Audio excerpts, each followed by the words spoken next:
அனைவருக்கும் வணக்கம். ஆஹ் மீண்டும் இந்த நிலவலைக்கு பிறகு மீண்டும் இன்னைக்கு ஒரு கருத்து பகிர்வு. லோகேஷ் அவர்களுக்கும் அறிவை ஆற்றல் குழுவுக்கும் என்னுடைய நன்றிகள். இன்னைக்கு நம்ம பேச நான் எடுத்துக்கிட்ட புத்தகம் பார்த்தீங்கன்னா தகப்பன் கொடி அப்படிங்கிறது அழகிய பெரியவன் அவர்களுடைய முதல் நாவல். இதுதான் அவரோட முதல் நாவல். இந்த நாவல் வந்து பாத்தீங்கன்னா 2001 தான் முதல் பதிப்பா வெளிவந்திருக்கு. இது வந்து அவரோட அழகிய பெரியவனோட முதல் நாவல். இந்த முதல் நாவலுக்கே வந்து பாத்தீங்கன்னா அவருக்கு வந்து தமிழக அரசோட சிறந்த அந்த இடத்திற்கான சிறந்த எழுத்தாளருக்கான விருது இந்த புத்தகத்துக்கு அவருக்கு கிடைச்சிருக்கு. அது 2003 கொடுத்தாங்க. 2001 விருது அவருக்கு கிடைச்சது. இதோட எழுத்தாளர் அழகிய பெரியவன் பத்தி சொல்லணும் அப்படின்னு பாத்தீங்கன்னா அவருடைய இயற்பெயர் வந்து அரவிந்தன். அவர் வந்து நம்ம வேலூர் மாவட்டம் பேரணாம்பட்டு தான் அவரோட சொந்த ஊர். அவர் இங்க வேலூர்ல ஊரிஸ் கல்லூரி அங்கெல்லாம் படிச்சிருக்காருங்க. அவரோட கல்லூரியில படிக்கிற காலத்திலேயே அவரு கதைகள் எழுத ஆரம்பிச்சுட்டாரு. அவரோட முதல் குறுநாவல் அப்படிங்கிறது பாத்தீங்கன்னா தீட்டு அப்படிங்கிற ஒரு குறுநாவல் தான் கணையாழி பதிப்புல வெளிவந்திருக்கு. அதுக்கப்புறமா தான் இந்த நாவல் அவர் எழுதியிருக்காரு. இந்த தகப்பன் குடி என்ற நாவலை எழுதியிருக்காரு. அதுக்கப்புறம் அவர் நிறைய சிறுகதைகள், கட்டுரைகள், கவிதைகள் எழுதியிருக்காரு. அவர் ஒரு நல்ல பேச்சாளரும் கூட. நிறைய விருதுகள் வாங்கியிருக்காரு. தமிழ்நாடு அரசோட இலக்கிய விருது, சிற்பி இலக்கிய விருது, கலை இலக்கிய பெருமன்ற விருது, ஜெயந்தன் விருது, நிறைய விருதுகள் வாங்கியிருக்காரு. இவரோட அந்த கவிதைகளும் கதைகளும் பாத்தீங்கன்னா நிறைய கல்லூரிகள்ல பல்கலைக்கழகங்கள்ல வந்து பாடமாவே வச்சிருக்காங்க. வங்காளம், மலையாளம், ஆங்கிலம் இந்த மாதிரியான மொழிகள்லையும் இவரோட கதைகளும் கவிதைகளும் மொழியாக்கம் செய்யப்பட்டிருக்கு. அது போக இப்போ தமிழ்நாடு அரசோட 11ஆம் வகுப்பு பாடநூல்ல இவரோட ஒரு கவிதை வந்து பாடமாவே இருக்கு, எதிலி குருவிகள் அப்படின்னு சொல்லிட்டு. இவரோட கதைகளை வந்து குறும்படங்களாகவும் எடுத்திருக்காங்க. நடந்த கதை அப்படின்ற ஒரு குறும்படம் இருக்கு. கண்காணிக்கும் மரணம் அப்படிங்கிற ஒரு குறும்படம். இது இரண்டு குறும்படங்கள், அது மாதிரி நிறைய குறும்படங்கள் எடுத்திருக்காங்க அவரது. இவர் நிறைய சிறந்த பேச்சாளர். அது போக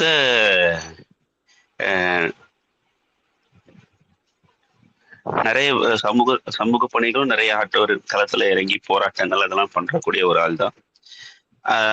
இப்போ வந்து அவர் பாத்தீங்கன்னா பேரணாம்பட்டிலே அரசு உயர்நிலை பள்ளியில ஆசிரியரா பணியாற்றிட்டு இருக்காரு. அது போக சினிமால வசனகர்த்தாவும் இருக்காரு. அவர் கடைசியா வந்து தங்கலான் படத்துக்கு அவர் தான் கதை வசனங்கள் எழுதினாரு. ஸோ இந்த நாவல் வந்து பாத்தீங்கன்னா எழுதி கிட்டத்தட்ட 25 வருடங்கள் ஆகிறது. தகப்பன் குடி நாவல் எழுதி 25 வருடங்கள் முடியுது. இதுக்காக நேற்று கூட வந்து பாத்தீங்கன்னா வேலூர்ல தமிழ் கனவு அப்படிங்கிற இலக்கிய அமைப்பு சார்பா ஒரு நிகழ்வு ஏற்பாடு பண்ணியிருந்தாங்க. அதுக்கு அவரே வந்திருந்தாரு. அவரு அழகிய பெரியவனா அழைச்சிருந்தாங்க. அவரு கரண் காட்சி போன்ற எழுத்தாளர்கள்லாம் வந்திருந்தாங்க. வந்து அவரோட இந்த தகப்பன் நாவலை பற்றி உரையாடல்கள், அவரோட அந்த குறும்படங்கள் அதெல்லாம் கூட ஒளிபரப்புனாங்க. நேற்று கூட நான் இதை பற்றி எனக்கும் ஒரு 20 நிமிடங்கள் கொடுத்தாங்க இதை பற்றி பேசுறதுக்கு. அவர் முன்னாடியே இந்த தகப்பன் நாவலை குறித்து பேசுற ஒரு வாய்ப்பு கிடைச்சது. அப்படி ஒரு சிறப்பான ஒரு நாவல். அதுல பத்தி நம்ம இந்த நாவல் வந்து பாத்தீங்கன்னா சொன்ன மாதிரி வந்து இது வந்து முதல்ல வந்து பாத்தீங்கன்னா தமிழினி பதிப்பகம் அப்படிங்கிறவங்க தான் 2001 இதை வெளியிட்டு இருக்காங்க. அதுக்கப்புறம் நிறைய பதிப்பகங்கள், ஒரு 4-5 பதிப்பகங்கள் இது வெளியிட்டு இருக்காங்க. இப்ப வந்து இது நீலம் பதிப்பகத்துல இந்த புத்தகம் கிடைக்குது. இப்ப கடைசியா நீலம் பதிப்பகம் தான் இதை வெளியிடுறாங்க.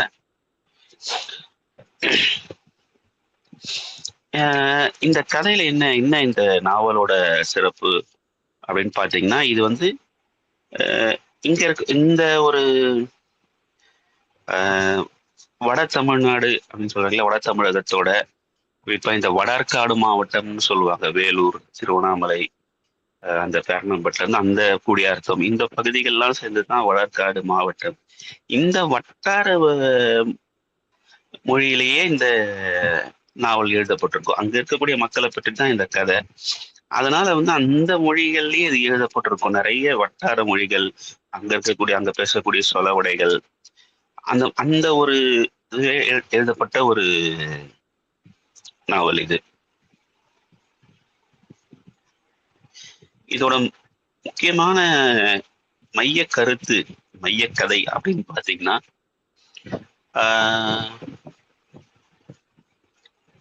இதுல வரக்கூடிய அம்மாசி அப்படிங்கிறவர் தான் வந்து இந்த கதையோட முக்கியமான, அவனோட பார்வையில தான் இந்த கதை முழுதும் நகருது. இவனோட தாத்தா காலத்துல இருந்து ஆரம்பிச்சு கதை அவனோட பேரன் வரைக்கும் ஒரு 3-4 தலைமுறையோட ஒரு கதையா இந்த நாவல் விரியுது. அது எல்லாமே அம்மாசியோட பார்வையில தான் அது போகுது. ஒரு ஒரு ஒரு சாப்டர்ல நிகழ்காலத்துல நடக்கும். அதுக்கப்புறம் பாத்தீங்கன்னா அவனோட நினைவுகள்ல பிற்கால முன்னாடி நடந்தது அவனுடைய நினைவுகள்ல கதையா போகும். இப்படி மாறி மாறி அந்த கதைகள் அப்படி போய்கிட்டே இருக்கும். இதோட இன்னொரு என்னன்னா, ஒரு இதை வந்து ஆரம்பிக்கிறதுன்னு பாத்தீங்கன்னா, சுதந்திரத்துக்கு முன்னாடி ஒரு 30-40 அந்த காலகட்டங்கள்ல அந்த ஊருக்கு மின்சாரமே இல்லாத காலகட்டம்.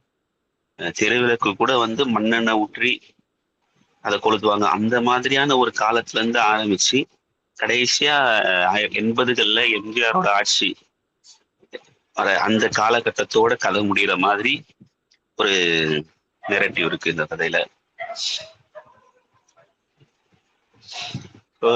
இதை பாத்தீங்கன்னா இதுல வந்து 3 பாகமா இந்த கதையை, இந்த நாவலை அவர் பிரிச்சிருக்காரு. 1, 2, 3ன்னு 3 பாகங்கள் இருக்கு. ஒவ்வொரு பாகத்திலையும் சின்ன சின்னதா அத்தியாயங்கள், எல்லாமே ஒரு பக்கம், 2 பக்கம், 3 பக்கம் அந்த மாதிரி தான் இருக்கே தவிர சிலதான் வெறும் 1.5 பக்கம் கூட இருக்கு. 1-2 தான் ஒரு 11-12 பக்கங்கள் போறதா இருக்கு. பெரும்பாலான அத்தியாயங்கள் ரொம்ப சின்ன அத்தியாயங்கள் தான். இதுல பாகம் 1 அதுல பாத்தீங்கன்னா ஒரு 18 அத்தியாயம் இருக்கு. அதுல நிறைய விஷயங்கள் வருது. ரொம்ப அந்த ஊர்ல நடக்கிற விஷயங்கள், அந்த அந்த ஊர்ல நடக்கிற சின்ன விஷயங்கள், அங்க நடக்கிற திருவிழாக்கள், கூத்துக்கள், இப்படி நிறைய விஷயங்கள் ஒவ்வொரு சாப்டர்லயும் வந்துகிட்டே இருக்கு. அதுல வந்து நம்ம வரக்கூடிய முக்கியமான பகுதிகளை மட்டும் நான் சொல்றேன்.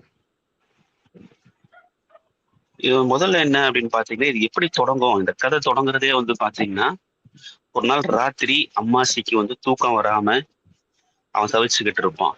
இந்த ஊரை விட்டு நான் போகணுமே அப்படிங்கிற ஒரு கவலையோட இருப்பான். அவனோட சொந்த ஊரை விட்டுட்டு போகணும்னு முடிவு பண்ற அந்த நைட்டு வந்து அவனுக்கு தூக்கம் வராம ரொம்ப தவிச்சுக்கிட்டு இருப்பான். அதுலதான் அந்த கதை, இந்த நாவல் வந்து ஆரம்பிக்கும். அந்த இடத்துலதான் ஏன் அவன் அந்த மாதிரி ஆகிறான் அப்படிங்கிறது அப்படியே கொஞ்சம் கொஞ்சமா அந்த கதை போக்குல நமக்கு அப்படியே சொல்லுவாரு அந்த கதைய. அதுக்கப்புறமா வந்து சரி கடைசியா வந்து என்ன பண்றான், அவன் வந்து எங்க போறதுன்னு தெரியாம கூட இருக்கான். அவன் முழிச்சுக்கிட்டு இருக்கும்போது கடைசியா தன் மனைவியோட ஊருக்கு, அவளோட மனைவி பேர் வந்து அப்பரஞ்சி, அவளோட ஊருக்கே போயிடலாம் திரும்ப அப்படின்னு முடிவு பண்றான். முடிவு பண்ணி அடுத்த நாள் போய் அந்த ஊருக்கு போறதுக்கு மாட்டு வண்டியெல்லாம் கூட பேசி முடிச்சுட்டு வந்துடுறான். நம்ம ஒரு மாட்டை, ஏன்னா அப்ப அந்த காலங்கிறது நான் சொல்றது வந்து 30-40 போது ஒரு ஊர் விட்டு ஒரு ஊர் போறதுக்கு மாட்டு வண்டிகள் அந்த மாதிரி தான் இருக்கும். ஸோ இதுக்கு நடுவுல அவனோட நினைவுகள், பழைய நினைவுகள் போகுது. அதுல வந்து பாத்தீங்கன்னா அவங்களோட கோயில் திருவிழா, அந்த திருவிழா அப்போ வந்து கூத்து கட்டுற இது வருது. கண்ணன் வாத்தியார்னு ஒருத்தர் இருக்காரு. அவரு தான் வந்து அந்த ஊர்ல கூத்து கட்டுறாரு. வருடம் வந்துருவாரு அவரு. அவங்க அந்த ஒத்திகை நடக்கும் தோப்புல, அதெல்லாம் இவன் போய் வேடிக்கை பார்க்குற அந்த ஞாபகங்கள், அது ரொம்ப அழகா அந்த பகுதிகள்லாம் அவர் சொல்லியிருப்பாரு. அவங்க எப்படியெல்லாம் அவங்க ஒத்திகை பார்ப்பாங்க, அந்த கூத்துவாத்தியார் எப்படி சொல்லி தருவார், அந்த இதெல்லாம் என்னென்ன கூத்துகள் நடக்கும், அர்ஜுனன் தபசு, அந்த மாதிரி நிறைய கூத்துக்களோட பெயர்கள் வரும். அதெல்லாம் எது அந்த பாட்டுங்க எப்படி பாடுவாங்க இதெல்லாம் வந்து அவர் ரொம்ப டீட்டெயில்டா அதுல வரும் அதுல. ஆனா இவனுக்கு வந்து கூத்து கட்டணும் அப்படின்னு ஒரு ஆசை. ஆனா என்னன்னா இவன் சேரியில இருந்து வந்ததுனால அந்த ஊர்ல வந்து பறக்குடிகளை வந்து இதுல சேர்த்துக்க மாட்டாங்க, கூத்தாடுறதுக்கு சேர்த்துக்க மாட்டாங்க. அதனால இவனுக்கு வந்து ஒரு ஆசை இருக்கும், நம்ம வந்து சலங்கை கட்டி கூத்தாடணும் அப்படின்னு சொல்லிட்டு. ஸோ அங்க வந்து அந்த உயர்குடிகள் அவங்க தான் அந்த கூத்துகள் நடத்துறதுனால இவங்களை அவங்க சேர்த்துக்க மாட்டாங்க. அதனால இவன் என்ன பண்ணுவான்னா பின்னாடி வரும் அந்த கதைகளை பார்த்தீங்கன்னா இவங்க வந்து இவனே அந்த ஊர்ல இருக்கிற ஆட்களை சேர்த்து இவனே குத்துவாத்தியாரா மாதிரி கூத்துக்கள்லாம் நடத்துவான். அது பின்னாடி கதைகள்ல அது வரும். அதே மாதிரி பாத்தீங்கன்னா இவனோட அந்த சின்ன வயசுல வந்து இவனுக்கு படிக்கணும்னு ஆசை இருக்கும். ஆனா இவனால படிக்க முடியாது. என்னன்னா பாத்தீங்கன்னா அந்த அவங்க அப்பாவே வந்து பாத்தீங்கன்னா அவங்க ஒருத்தர்கிட்ட கூலி வேலையா நிலத்துல கூலி வேலை செய்வாரு. அந்த நேரத்துல இவனையும் அந்த நிலத்துல கூலி வேலை செய்ய தான் கூட்டின்னு போயிடுவாரு. அப்படி அவன் அதை விட்டுட்டு வந்தா கூட அவனோட ஆண்டை அப்படின்னு சொல்ற அந்த ஆண்டை வந்து பாத்தீங்கன்னா விட மாட்டான். வந்து எங்கேயாவது கண்டுபிடிச்சு அடிச்சு அவனை உதச்சிக்கிட்டு போய் இங்க என்னடா பண்ற அப்படின்னு கூட்டின்னு போய் மறுபடியும் நிலத்துல விட்டுருவாங்க. அவன் காலம் பூரா நிலத்துல தான் வேலை செய்யணும். அது மட்டும் இல்லாம அந்த ஊர்ல ஒரே ஒரு வாத்தியார் தான் இருப்பாரு. அவர் தான் வந்து எல்லாருக்கும் சொல்லி தருவார் பாடம். அந்த வாத்தியாருக்கு காசு எல்லாம் தரணும், அது கொடுக்குற அளவுக்கு இவங்க கிட்ட இருக்காது. அவங்க அந்த வேலை செய்யற அந்த நிலத்தோட ஆண்ட பேர் வந்து பாத்தீங்கன்னா திருமல்யம் அப்படின்ற வந்து இருக்க.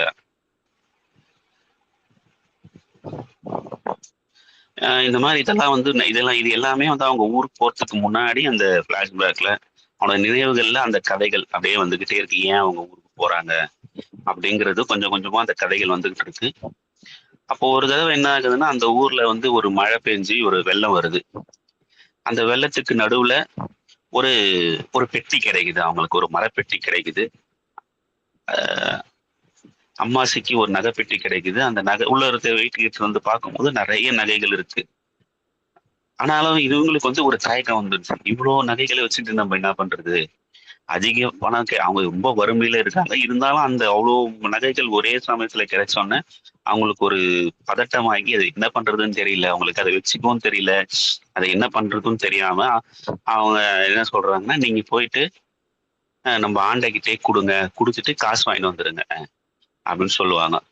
இவனும் வந்து சரி அப்படின்னு சொல்லிட்டு எடுத்துட்டு போயிட்டு அவங்க ஆண்டை கிட்ட கொடுத்து ஏன் இந்த மாதிரி கிடைச்சது, ஏதாவது இங்க கொடுத்துட்டு காசு எடுத்துக்கோங்க அப்படின்னு சொல்லுவான். அப்போ வந்து பாத்தீங்கன்னா அவர் வந்து என்ன சொல்லுவாருன்னா சரிடா பரவாயில்லடா நீ ரொம்ப அதிர்ஷ்டக்காரன், உனக்கு இது கிடைச்சிருக்கு, சரி போயிட்டு வா நான் நாளைக்கே விசாரிச்சு சொல்றேன் அப்படின்னு சொல்லி அனுப்பிச்சு விட்டுருவாரு. இவனும் ரொம்ப சந்தோஷமா போயிட்டு நைட்டெல்லாம் தூக்கம் இல்லாம ரொம்ப சந்தோஷமா மறுநாள் போவான். போனா ஏய் நீ கொடுத்ததெல்லாம் செம்பு, அது எதுக்கும் பிரயோஜனம் இல்லையா அப்படின்னு சொல்லி இது பண்ணிட்டோம். அவனால அதை ஒத்துக்க முடியாது. இல்ல அது நல்லா பளபளப்பா இருந்துச்சு, நீங்க என்ன சொல்றீங்க அப்படிலாம் இருக்காது அப்படின்னு என்னையே இது பண்ற அப்படின்னு சொல்லிட்டு விரட்டி அடிச்சுட்டு அந்த நகையை அவர் ஏமாத்தி வச்சிருப்பாரு. இது அப்படியே சரி இவங்க வந்து ரொம்ப வருத்தமாயிடுச்சா இவங்க கிட்ட குத்துறதுக்கு பதிலா அங்க சாயிபுங்க இருக்காங்க, அவங்க கிட்ட குத்துருந்தா கூட ஏதாவது கொஞ்சம் காசு கொடுத்துருப்பாங்க அப்படின்னு சொல்லிட்டு வருத்தப்பட்டு அப்படியே மறுபடியும் அவங்க கிட்டயே வேலை செய்ய போயிடுறாங்க. அப்போ நடுவுல அவரோட தங்கச்சிக்கு திருமணம் ஆகுது. அங்க பக்கத்துல சின்ன சேரி அப்படின்ற ஒரு ஊரு. அந்த ஊர்ல தான் வந்து பொண்ணு மாப்பிள்ளை பாக்குறாங்க. அங்க எல்லாருக்கும் பிடிச்சி போயிடுது. அங்க போய் இவங்க எல்லாம் நிச்சயம் அதெல்லாம் பண்ணி தங்கச்சிக்கு திருமணம் பண்ணும்போது அந்த ஊர்ல தான் அவனுக்கு ஒரு ஒரு ஃப்ரெண்டு கிடைக்கிறான், முத்துமாரி அப்படின்ற ஒருத்தன். அந்த முத்துமாரி கேரக்டர் பார்த்தீங்கன்னா இந்த கதை ஃபுல்லா கடைசி வரைக்கும் அவன் கூடவே இருப்பான் இந்த கதையில. அந்த இடத்துல போய் இருக்கும்போது தான் பார்த்தீங்கன்னா அங்க ஒரு பெண்ணை பார்ப்பான், கன்னியம்மாள் அப்படின்ற ஒரு பெண்ணை பார்ப்பான். அவ பார்த்து அவளுக்கு ரொம்ப பிடிச்சி போயிருக்கும், முத்துமாரிக்கு தெரிஞ்சுவா அப்படின்றதுனால.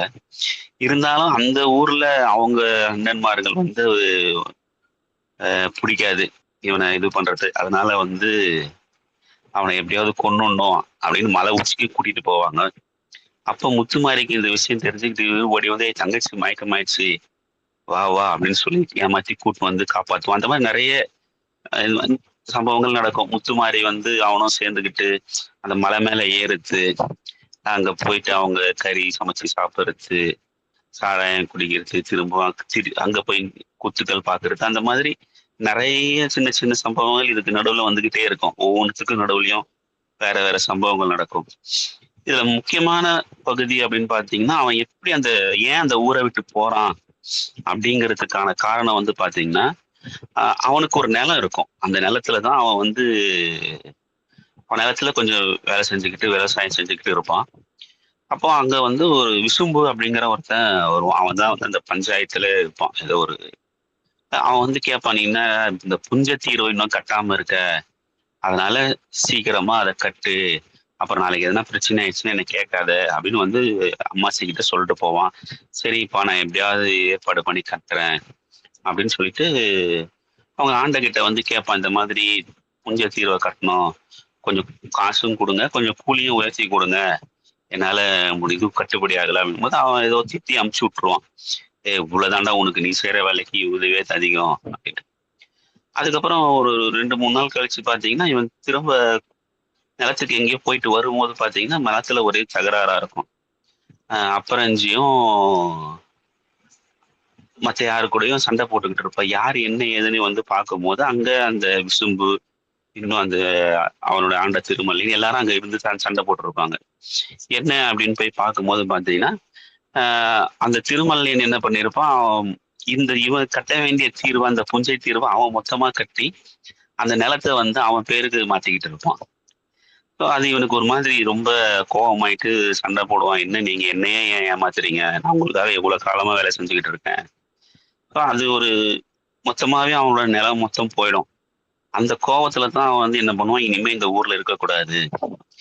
நம்ம எங்கனா போயிடணும்" அப்படின்னு முடிவு பண்ணி, அந்த ஊரை விட்டு அவங்க கிளம்பி போற முடிவு பண்றாங்க.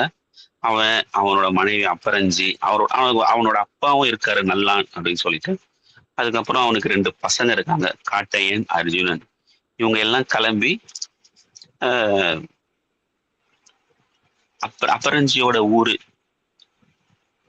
அந்த ஊருக்கே அவங்க சின்னசேரி அப்படிங்கிற அந்த ஊருக்கே அவங்க போயிடுறாங்க. அதோட இந்த முதல் பாகம் முடிஞ்சுச்சு. இதுல அந்த அப்பரஞ்சிக்கு அவங்களுக்கு சில பேர் திருமணம் இதெல்லாம் அதுல வரும். 2வது பாகம் வந்து பார்த்தீங்கன்னா, இப்ப அந்த ஊர்ல இருக்கிறது தான். அந்த ஊர்ல நடக்கிற அந்த சின்னச்சேரியில நடக்கிற கதைகள் தான் வந்து 2வது பாகம் ஃபுல்லா வரும். புது ஊரு அப்படிங்கிறதுனால அவனுக்கு தூக்கம் வராது. அங்க ஒருத்தர்கிட்ட போய் வேலைக்கு சேருவான். இதே வயல் வேலைகள் செஞ்சுக்கிட்டு இருப்பான். முத்துமாரி அந்த ஊர்க்காரன் அப்படிங்கிறதுனால அவன்கிட்ட ரொம்ப திரும்பவும் அவனோட மட்டும் தான் அவன் நிறைய சுத்திக்கிட்டு இருப்பான். அங்கேயே அவன் போறது, வருது அப்படிலாம் இருப்பான். அப்போ அம்மாசிக்கு என்ன தோணும்னா, அப்பரஞ்சியோட பெரிய அண்ணன் வந்து ஒரு நிலத்த குத்தகைக்கு எடுத்து உழுந்துகிட்டு இருப்பான். அந்த நிலத்துக்கு பக்கத்திலேயே ஒரு நிலம் இருக்கு. அதையே அவன் யாருக்கிட்ட இருந்து வாங்கி விழுறானோ அந்த சாயிபுவோட நிலமே இருக்கும். ஸோ அத நம்மளும் கேட்டு குத்தகைக்கு எடுத்து விழலாம். எவ்வளவு நாளைக்கு தான் நம்ம கூலி வேலையை செஞ்சுக்கிட்டு இருக்குது அப்படிங்கிற ஒரு ஆசை வரும் அவனுக்கு. அப்புறஞ்சி மூலமா கேட்கலாம் அப்படின்னு சொல்லிட்டு அப்புறஞ்சி என்ன பண்ணும், அவங்க அண்ணன் கிட்ட கேட்பா. இந்த மாதிரி உன்னோட நிலத்துக்கு பக்கத்துல இருக்கிற நிலமும் அவருது தானே, இந்த சாய்போட தானே, கேட்டு எங்களுக்கு வாங்கி கொடு, நாங்க வந்து உழுதுக்குறோம் அப்படின்னு சொல்லிட்டு. ஆனா வந்து அவங்க அண்ணன் வந்து ஒத்துக்க மாட்டாரு. அதெல்லாம் முடியாது, அதெல்லாம் கொடுக்க மாட்டாங்க அவங்க அப்படி இப்படின்னு சொல்லி, அதுல இருந்து அப்பரஞ்சிக்கு அவங்க மேல கோவம் வந்துடும், அவங்க அண்ணன் மேல. கடைசி வரைக்குமே அவங்க பேசாம இருப்பாங்க. இதுக்கு நடுவுல பாத்தீங்கன்னா அவங்களோட அப்பா வந்து ரொம்ப உடல்நிலை சரியில்லாம போயிடுவாரு. சாகிற கண்டிஷன் போயிடுவாரு. ஆனாலும் வந்து அவங்க அந்த அவர் சாகவே மாட்டாரு. எல்லாம் பால் ஊத்துறது அது இதுன்னு பண்ணுவாங்க. ஆனாலும் அதோட உயிர் வந்து அவருக்கு போகாம இதுவாகிட்டே இருக்கும். அப்போ வந்து அம்மாச்சி என்ன பண்ணுவான் அப்படின்னா, சரி அவர் வந்து அந்த ஊர், அவரோட சொந்த ஊரை விட்டுட்டு இங்க வந்து இருக்கிறதுனாலதான் அவருக்கு மரணம், அந்த அவரால் போக முடியல சொல்லி அவன் ரொம்ப வருத்தப்படுவான். உன்னை வந்து உங்க ஊர்ல இருந்து கூட்டின்னு வந்துட்டேன் நானு அப்படின்னு சொல்லிட்டு ரொம்ப வருத்தப்பட்டு அப்ப என்ன பண்ணுவான்னா, அவங்க ஊர்ல இருந்து வரும்போது அவங்க ஊரோட மண்ணை வந்து எடுத்து கட்டிட்டு வந்திருப்பாங்க. அந்த மண் அவங்க கிட்ட இருக்கும். அதை என்ன பண்ணுவாங்கன்னா, எடுத்து அவன் என்ன பண்ண உடனே நினைவு வந்து ஓடி போய் அந்த மண்ணை எடுத்து கொஞ்சோண்டு தண்ணியில கரைச்சி அதை வந்து அவங்க அப்பா நல்லானுக்கு கொடுப்பான். அதை குடிச்சதும் கொஞ்ச நேரத்துல அவர் இறந்துருவாரு. ஸோ அந்த அந்த ஒரு இனம் வந்து பாத்தீங்கன்னா, ஏன் அவங்களுக்கு அந்த மண்ணை விட்டுட்டு அவங்க சொந்த மண்ணை விட்டுட்டு போறது எவ்வளவு ஒரு வழியா இருக்கும். இந்த மாதிரியான ஒரு இதுக்கப்புறம் அப்படியே கொஞ்ச நாள்ல வந்து பாத்தீங்கன்னா அவங்களுக்கு வந்து ஒரு நாள் வந்து ஒரு இடத்துல ஒரு ஊருக்கு போகும்போது எனக்கு வந்து எப்பவுமே கூத்து மேல ஒரு ஆர்வம் இருக்கும். கூத்து, நாடகம் இது மேல ஒரு ஆர்வம் இருக்கிறதுனால, ஒரு ஊர்ல கூத்து நடக்குது அப்படின்னு சொல்லிட்டு அவன் பார்க்க போகுவான். அங்க அந்த கூத்து நடத்துறதுல ரங்கசாமி அப்படிங்கிறவர் தான் அத நடத்துவாரு. அவர்கிட்ட போய் அவர்கிட்ட ஒரு இதுவாகி அவர்கிட்ட பேசுவான். அவர் வந்து ஒரு தோல் ஃபேக்டரியில வந்து வேலை செய்றாரு. அங்க தொழிற்சங்கத்துல முக்கியமான ஆளா இருப்பாரு. அவங்க நடத்துற அந்த வேடங்கள் வந்து அந்த கதை, அந்த நாடகங்கள்லாம் கேட்கும்போது இவருக்கு ஒரு மாரி இருக்குது. ஏன்னா இதுவரைக்கும் அவர் பார்த்தது வந்து பார்த்தீங்கன்னா, துரியோதனன் படுகளம், அர்ஜுனன் தபசு இந்த மாரி மகாபாரதம், ராமாயண கதைகள் தான் வந்து கூத்தா இருக்கும். இங்க வந்து இவங்க கொஞ்சம் வித்தியாசமா வந்து கலப்பு திருமணங்கள், ஜாதி எதிர்ப்பு இந்த மாதிரி கொஞ்சம் சமூக சிந்தனை கொண்ட நாடகங்களா போடும்போது இவருக்கு கொஞ்சம் வித்தியாசமா இருக்கு அம்பாசிக்கு. ஏன் இந்த மாரி போடுறாங்க? என்னது இது? அப்படின்றான். அதுக்கப்புறம் அந்த நாடகங்கள்லாம் பார்க்க பார்க்க அவனுக்கும் ரொம்ப புடிச்சிடுது. அவங்க கூட சேர்ந்து சின்ன சின்ன வேடங்கள்ல அந்த நாடகங்கள்ல நடிக்கிறான். அதுக்கப்புறம் அவங்க ஊர்ல வந்து ஒரு கூத்து போடுறாங்க. அந்த சின்ன சேரியில வந்து ஒரு திருவிழாவுக்கு கூத்து போடலாம் அப்படின்னும்போது, இவனே வந்து என்ன பண்றான், நானே போடுறேன் அப்படின்னு சொல்லிட்டு மறுபடியும் அங்க இருக்கிற ஆட்கள சேர்த்துக்கிட்டு கூத்து கட்டுறான். இவனே வந்து கூத்து கட்டுறான். அந்த டைம்ல வந்து அவன் வந்து அங்க வேற வழி இல்லாம கடைசியில வந்து அவன் கூலி வேலைக்கே போயிடுறான். அந்த கொஞ்ச நாள் அதுக்கு அவன் அந்த நிலம் கிடைக்காதனால அங்க இன்னொரு ஒரு ஆண்டை கிட்ட நேரத்துல கூலி வேலை செஞ்சுக்கிட்டே தான் இந்த வேலைகள்லாம் செஞ்சுக்கிட்டு இருக்கான். அதுக்கப்புறம் அந்த ஊர்ல அந்த ஊர்ல நிறைய பஞ்சங்கள் வருது, மழை போயிடுச்சு, பஞ்சங்கள் வருது, ஆஹ் ஒ- சாப்பாட்டுக்கு ரொம்ப கஷ்டங்கள் வருது. அப்புறம் இவனுக்கு வேலைகளும் சரியா இல்லாம அப்படி போய்கிட்டே இருக்கும்போது திடீர்னு ஒரு நாள் மொத்த ஊருமே பத்தி எரிஞ்சிடுச்சு. எரிஞ்சு இவன் இருக்கும்போது கேள்விப்படுறான் ஊர் எரியுது அப்படின்ட்டு. இவன் ஒரு பதட்டமா ஓடி வரான். ஐயோ என்னாச்சோ அப்படின்னு சொல்லிட்டு யாரும் ஒன்றும் யாருக்கும் எதுவும் ஆயிருக்காது. ஆனா அந்த மொத்த கட்டடம் மொத்த குடிசையும் எரிஞ்சு சாம்பல் ஆயிருக்கும். அதுக்கப்புறம் யாரோ அவங்க மனுக்கெல்லாம் போட்டு அரசாங்கத்துக்கிட்ட இருந்து அவங்க இது பண்ண அது மட்டும் அது உதவிகள்லாம் செஞ்சு மறுபடியும் திரும்பவும் புது வீடுகள் கட்டுவாங்க. அதுக்கப்புறமா வந்து அவங்க ரொம்ப வேலைகள் இல்லாம போகுது அப்படின்னும் போது வேற வழி இல்லாம அவனுக்கு பிடிக்காமலே வந்து அந்த தோல் தொழிற்சாலைக்கு வேலைக்கு போவான். அங்க இருக்கக்கூடிய ஏன்னா அங்க இருக்கிற நிறைய பேர் வந்து விவசாயத்தை விட்டுட்டு தோல் தொழிற்சாலைக்கு தான் வேலைக்கு போவாங்க. ஸோ இவனும் வந்து சரி இதுக்கப்புறம் நம்மளால முடியாது அப்படின்னு சொல்லிட்டு போயிடுறான். அங்க போய் தொடர்ந்து வேலை செஞ்சுக்கிட்டு இருக்கான். அங்கதான் மறுபடியும் அந்த ரங்கசாமி அவரோட நட்பு கிடைக்குது.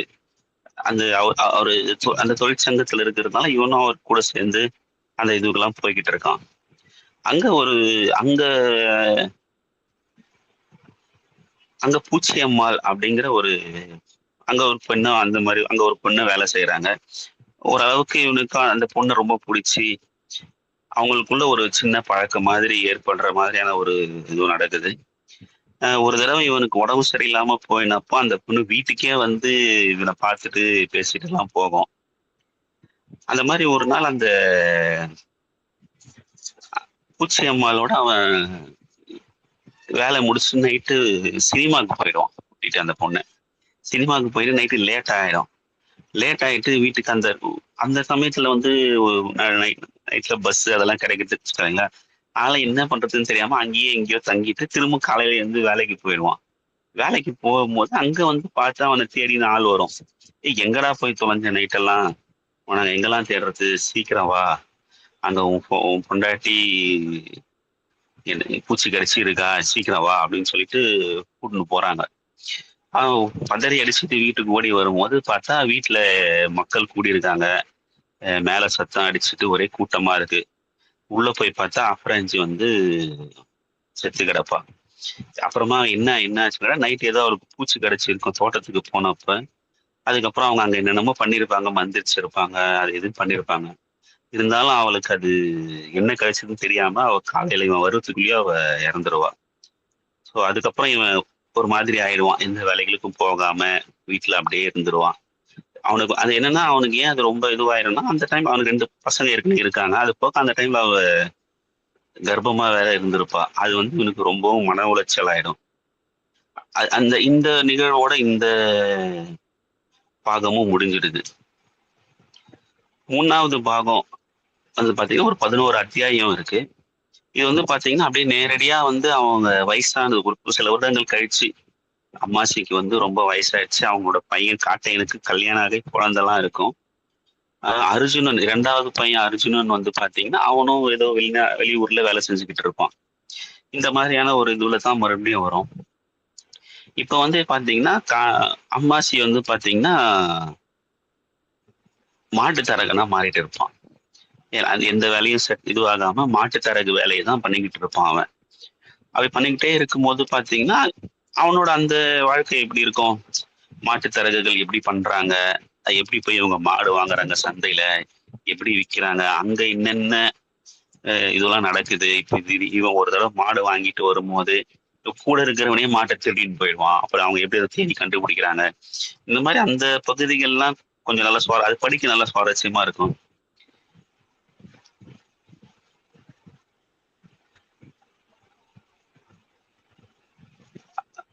இதுல வந்து பாத்தீங்கன்னா ரொம்ப அதாவது இந்த இதுல வந்து பாத்தீங்கன்னா இந்த அத்தியாயத்துல முக்கியமான பகுதி அப்படின்னு பாத்தீங்கன்னா அந்த ஊர்ல வந்து பாத்தீங்கன்னா கருவா சேட்டு அப்படின்னு ஒருத்தர் இருப்பான்.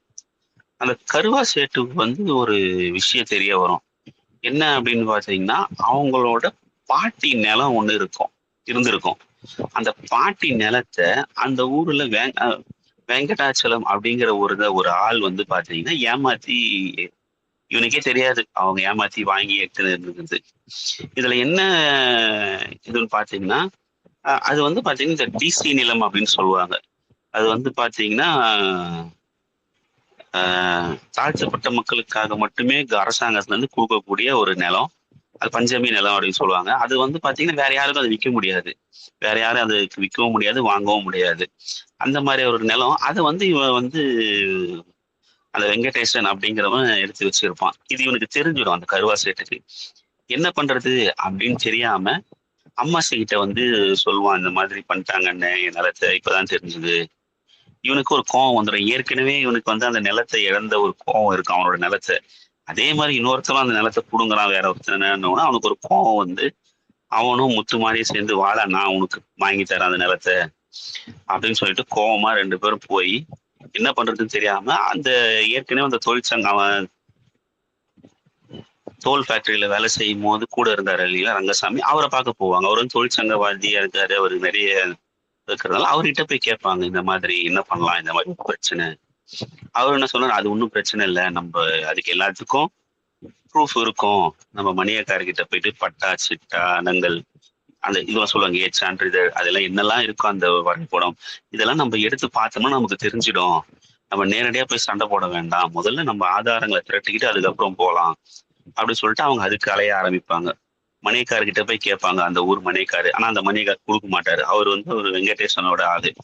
நீ யார் அதெல்லாம் கேட்கறதுக்கு, உன்தான் நிலன்றதுக்கு என்ன சம்பந்தம், வெளியில போங்க அப்படின்னு சொல்லி தொத்தி விட்டுருவாரு. சரி வா நம்ம போலான்னு சொல்லிட்டு கலெக்டர் கிட்ட மனு கொடுத்துட்டு சென்னைக்கே போயிடுவாங்க. சென்னையில இருக்கிற அந்த ஆபீஸ்க்கே போய் எல்லா டேட்டாவும் கலெக்ட் பண்ணி எடுத்துட்டு வந்துருவாங்க. வந்து சரி போய் பேசலாம் அப்படின்னு சொல்லிட்டு போகும்போது அந்த வெங்கடேசனே கூப்பிட்டு மிரட்டுவாரு. நீங்க என்னடா என்னகிட்டயே இது பண்றீங்களா, என் நிலத்தை நீங்க யாரா இது பண்றது அப்படின்னு. அதுக்கப்புறம் அவர் வந்து சரி இல்ல எங்ககிட்ட ஆதாரம் இருக்கு, என்ன ஆதாரங்கிறது நான் அதெல்லாம் எங்க பண்ணணுமோ பண்ணிக்கிறேன். இதுக்கு நடுவுல வந்து அவர் வந்து இவங்களை ஆள் வச்சுலாம் அடிப்பாரு. இருந்தாலும் இவங்க இது பண்ணவே மாட்டாங்க. எப்படியாவது இதை இதுவாக்கணும் அப்படின்னு சொல்லிட்டு யோசிச்சுட்டு இருக்கும்போது அவங்க கருவா சேட்டோட அப்பா இறந்துருவாரு. அப்போ அம்மாசிக்கு என்ன ஒரு யோசனை தோணும்னா, இந்த போனதை எடுத்துன்னு போய் நம்ம அந்த இடத்துலயே புதைச்சிடுவோம், உன் இடத்துலயே புதைச்சிட்டா வந்து அப்போ யாரும் பண்ண முடியாது. அப்படியே புதைச்சா உடனே சண்டைக்கு வருவாங்க அவங்க போலீஸ் அதிகாரி எல்லாம் வருவாங்க.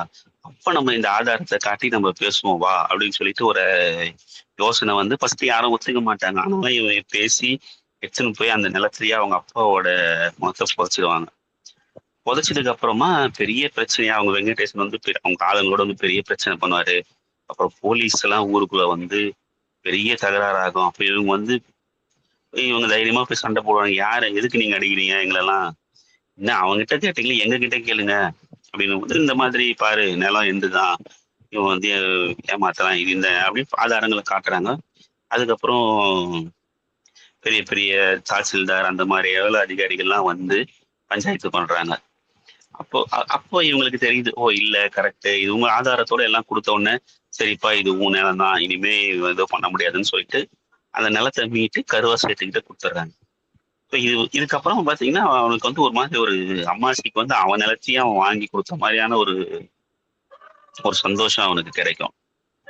அதுக்கப்புறம் கருவா சேட்டும் ரொம்ப சந்தோஷமாயி அவன் என்ன பண்ணுவான், பாதி நிலத்தை நான் உங்களுக்கு தந்துடுறேன் அப்படின்னு சொல்லிட்டு பாதி நிலத்தை அம்மாசிக்கும் முத்துமாணிக்கும் கொடுத்துருவோம். அவங்க 2 பேரும் அதை பாதியா பிரிச்சு ஒருத்தர் விவசாயம் பண்ணிக்கலாம் அப்படின்னு பண்ணுவாங்க. ஆனா முத்துமாரி பம்பு செட்டு எல்லாம் போட்டு விவசாயம் பண்ணுவான்.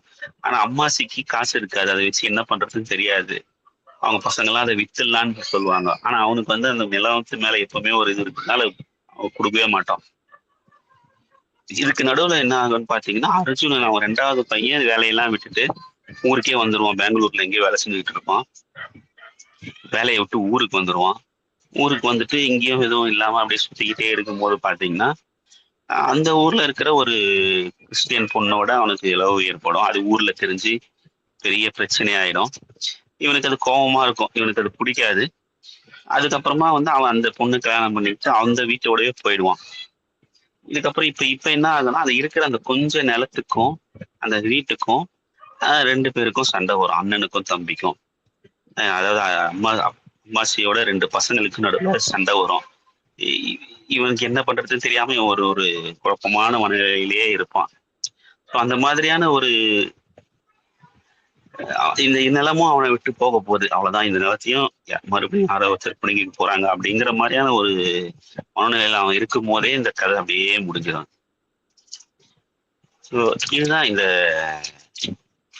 இது வந்து நான் ஒரு சுருக்கமான கதை சொன்னா, இது நீங்க படிச்சீங்கன்னா ரொம்ப நல்லா இருக்கும். நடுவில் நிறைய சின்ன சின்ன சின்ன சின்ன இதுகள், அந்த வட்டார மொழி நிறைய வந்து பாத்தீங்கன்னா இந்த சொலவடைகள் அப்போ பயன்படுத்தின சொலவடைகள் இப்பெல்லாம் யாரும் பயன்படுத்துவாங்கன்னு தெரியல அந்த வட்டாரங்கள்ல. அந்த மாதிரி நிறைய சொலவடைகள் நிறைய இருக்கும். அது போக சில அந்த விடுகதைகள்னு சொல்லுவாங்க, அந்த மாதிரி கதைகள், இதெல்லாம் நிறைய இதுல அவர் எழுதியிருக்காரு. இதுல ரொம்ப அழகான விஷயம் பாத்தீங்கன்னா இந்த நாவல்ல அந்த மொழிதான். ரொம்ப அதாவது அந்த வட்டார மொழி அப்படின்றதுக்காக அது மாதிரி இருக்காது. சில இடங்கள்லாம் பாத்தீங்கன்னா அந்த இயற்கையை இயற்கை, இரவு, அந்த மலைகள் இதெல்லாம் வர்ணிக்கும் போது பாத்தீங்கன்னா ஒரு கவித்துவமா அவர் ஒரு கவிஞர் தான், அவர் இயல்பிலே ஒரு கவிஞர். அதனால அந்த கவித்துவத்தோட அவரு பேசுவார். அப்படி சிலதான் பாத்தீங்கன்னா ஒரு அந்த அந்த கிராமத்துல பேசக்கூடிய அந்த வட்டார மொழியில கதை போய்கிட்டே இருக்கும். இது வந்து ஒரு இது வந்து ஒரு வரலாற்று நாவல் மாதிரி தான். ஒரு எளிய மனிதர்களோட நிஜமாலே நடந்த அந்த ஏரியாவில் நடந்த ஒரு சில வரலாற்று அந்த அந்த சம்பவங்களை வச்சுதான் அவர் வந்து அந்த கதையை எழுதியிருக்காரு. நேற்று இதுல கூட அவர் பேசும்போது என்ன சொன்னார்னா, இது வந்து நான் பார்த்ததுதான், எல்லாமே வந்து எதுவுமே கற்பனை எல்லாம் கிடையாது, நான் பார்த்து வளர்ந்த விஷயங்கள் தான் நான் எழுதியிருக்கேன் அப்படின்ற. அவரோட மற்ற கதைகளையும் நான் படிச்சிருக்கேன். எல்லா கதைகள்லையுமே பாத்தீங்கன்னா ஒரு அந்த முக்கியமான கேரக்டர் பாத்தீங்கன்னா தொடர்ந்து போராடிக்கிட்டே இருக்கிற மாதிரி இருக்கும். எதுவுமே வந்து அச்சு நொறுக்குனாங்க அப்படிங்கிறதுக்காக ஒடுங்கி போகாம இதுக்கு எதிர்த்து போராடி எப்படியோ ஒண்ணு அதை ஜெயிக்கணும் அப்படிங்கிற ஒரு போராட்ட குணம் இருந்துகிட்டே இருக்கிற மாதிரியான கதாபாத்திரங்கள் நிறைய இருக்கும் இவரோட இதுல. அது வந்து இந்த கதையில வந்து நான் சொல்லாம விட்டது இன்னொன்னு என்னன்னு பாத்தீங்கன்னா, நிறைய பெண் கதாபாத்திரங்கள் நிறைய இந்த கதையில வரும், சின்ன சின்னதா. மெயினா அப்பனஞ்சி கதாபாத்திரமே பாத்தீங்கன்னா ரொம்ப சிறப்பான கதாபாத்திரம். அது நீங்க படிச்சீங்கன்னா தெரியும். அம்மாசியை விட ரொம்ப தைரியமான ஒரு ஆளா வந்து அப்பரஞ்சி இருப்பாங்க. அவங்கதான் ஒரு தடவை இவங்க இந்த ஊருக்கு திரும்ப வந்ததுக்கு அப்புறம் இவன் வேலை இல்லாம இருக்கும் போது கூட அவங்கதான் வந்து இட்லி கடை போட்டு இட்லி சுட்டு வித்து அந்த குடும்பத்தை காப்பாற்றுவாங்க. அவங்க தனியாவே நிறைய விஷயங்கள் பண்ணுவாங்க. ஒரு தடவை ஊருக்குள்ள போலீஸ் வந்து எல்லாரையும் சாராயம் காசுறவங்களாம் பிடிக்கிறதுக்கு வந்து எல்லாரையும் அடிச்சு தூக்கின்னு போகும்போது இவங்க வீட்டுக்குள்ளேயும் வந்துருவாங்க. அப்பா பிரஞ்சி மட்டும்தான் தனியா இருப்பாங்க. தைரியமா அவங்கள வந்து இது பண்ணாங்க, நீங்க யாரு வீட்டுக்குள்ள வரீங்கன்னு சொல்லிட்டு வச்சு காலெல்லாம் உடைச்சிருவாங்க. அந்த மாதிரி ஒரு நிறைய அந்த மாதிரி ஒவ்வொரு வரக்கூடிய சின்ன சின்ன கேரக்டருங்க கூட பாத்தீங்கன்னா இந்த கதையில ரொம்ப அழகா ஒரு இது பண்ணிருப்பாரு.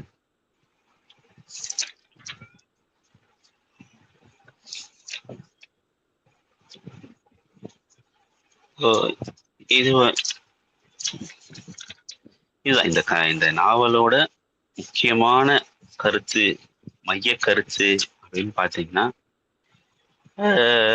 ஒரு எளிய மக்கள் கிட்ட இருந்து இருக்கக்கூடிய அந்த சின்ன சின்ன நிலம் கூட எப்படி திட்டமிட்டு கொடுங்குறாங்க அப்படிங்கிறது தான் வந்து இந்த கதையோட மைய கரு.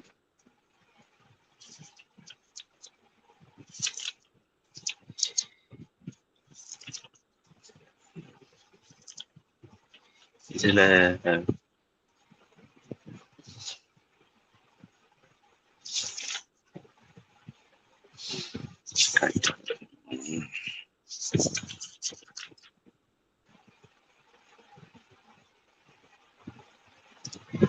முக்கியமான விஷயம் என்னன்னா, இதெல்லாம் வரும்போது கூட ரொம்ப முக்கியமான இன்னொரு விஷயம் என்ன, இதுல எல்லா முதல்ல இருந்து வரும் அப்படின்னா, படிப்புங்கிறது எவ்வளவு முக்கியமான விஷயங்கிறதும் அங்கங்க அது ஒரு இதுவா சொல்லிக்கிட்டே வருவாரு இந்த கதைகள்ல. அம்மாசி சின்ன வயசா இருக்கும் போது கூட அவனுக்கு படிக்கணுங்கிற ஆசை இருந்துகிட்டே இருக்கும். ஆனா அவனால அது முடியவே முடியாது. அதுக்காக அவன் எவ்வளவு முயற்சிகள்லாம் பண்ணுவான். ஆனா வந்து அவனை அதை படிக்கவே விட மாட்டாங்க. அதனால அவன் என்ன பண்ணுவான், அவன் பெருசாய் தான் பசங்களை வந்து படிக்க வைக்கணும் அப்படிங்கிறதுக்காக அவன் ரொம்ப முயற்சி பண்ணுவான். காட்டையனையும் சரி, அர்ஜுனனையும் சரி. ஆனா காட்டையன் வந்து பாத்தீங்கன்னா படிக்கவே மாட்டான். வாத்தியார் அடிக்கிறாரு அப்படின்னு சொல்லிட்டு அவன் படிக்கவே போகாம பீடி சுத்த போயிடுவான் அவன். அது அவருக்கு ரொம்ப வருத்தமா இருக்கும். அதுக்கப்புறம் சின்ன பையன் வந்து பாத்தீங்கன்னா 10வது வரைக்கும் தான் படிப்பான். அதுலயும் ஃபெயில் ஆயிட்டு அவனும் வேலைக்கு போயிடுவான்.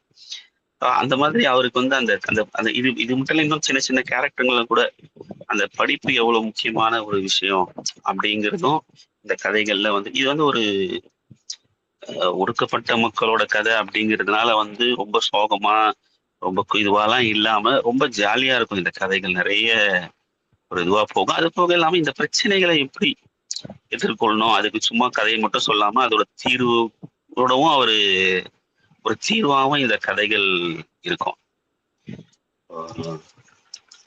இது நல்லா படிக்கிறதுக்கும் நீங்க வந்து ரொம்பவும் ஒரு சுவாரஸ்யமான ஒரு கதையா இருக்கு. ஏன்னா ரொம்ப குட்டி குட்டி அத்தியாயங்கள் இருக்கும். ஒரே ஒரு ஒரு குட்டி அத்தியாயத்துக்குள்ள பாத்தீங்கன்னா ஒரு சின்ன கதையும் இருக்கும். நிறைய குட்டி குட்டி கதைகள் உள்ள வேற வேற கேரக்டரோட கதைகள் அந்த மாதிரி வந்துகிட்டே இருக்கும். இது மொத்தமா சேர்த்து பார்க்கும்போது ஒரு பெரிய கதையா தெரிஞ்சாலும் இதுக்குள்ள நிறைய குட்டி குட்டி குட்டி குட்டி கதைகள் இருக்கும். இது எல்லாம் சேர்ந்துதான் இது ஒரு நாவலா வந்திருக்குங்க. ஸோ கண்டிப்பா எல்லாரும் இதை படிங்க. நன்றி. இதுல வந்து உண்மையிலே நீங்க படிக்கும் போது இது ரொம்ப அந்த கவித்துவமான எழுத்துக்கள், அப்புறமா வந்து அந்த நிறைய அந்த வார்த்தைகள் நல்லா இருக்கும். அந்த இது வந்து அது எப்படி பேசுவாங்க, உண்மையிலே எப்படி பேசுவாங்க அப்படின்ற மாதிரி கொஞ்சம் ஒளிவு மறைவுகள்லாம் இல்லாம அப்படியே சொன்ன மாதிரி சென்சார் எதுவுமே இல்லாமலேயே அவர் எழுதியிருப்பாரு. அந்த டைம்ல 2001 வந்திருக்கு. ஆனா அவர் எந்த சென்சாரும் பண்ணாம உண்மையாவே எப்படி பேசுவாங்க, இப்போ கோவம் வந்தா எப்படி திட்டுவாங்களோ அதை நிஜமாலே அப்படியே எழுதியிருப்பாரு. எந்த ஒரு சென்சாரும் பண்ணியிருக்க மாட்டாரு. நான் நிறைய சென்சார் பண்ணிட்டேன் பேசும்போது. அவர் வந்து எதுவுமே சென்சார் பண்ணிருக்கு. அதனால இது ஆனா நீங்க படிக்கும் போது அது உங்களுக்கு அது ஒரு இதுவாலாம் இருக்காது. ஒரு உறுத்தலாவோ ஒரு இதுவாவோ இருக்காது. ஏன்னா அது வந்து அந்த கதையோடவே அது போறதுனால உங்களுக்கு அது ஒரு பெரிய இதுவா இருக்காது. அது படிக்கும்போது உங்களால வந்து அது மாதிரி ஒரு ஒரு ஒரு அருவெறுப்பாவோ என்ன இப்படி இருக்கே அப்படிங்கிற மாதிரியான ஒரு உணர்வுலாம் வராது.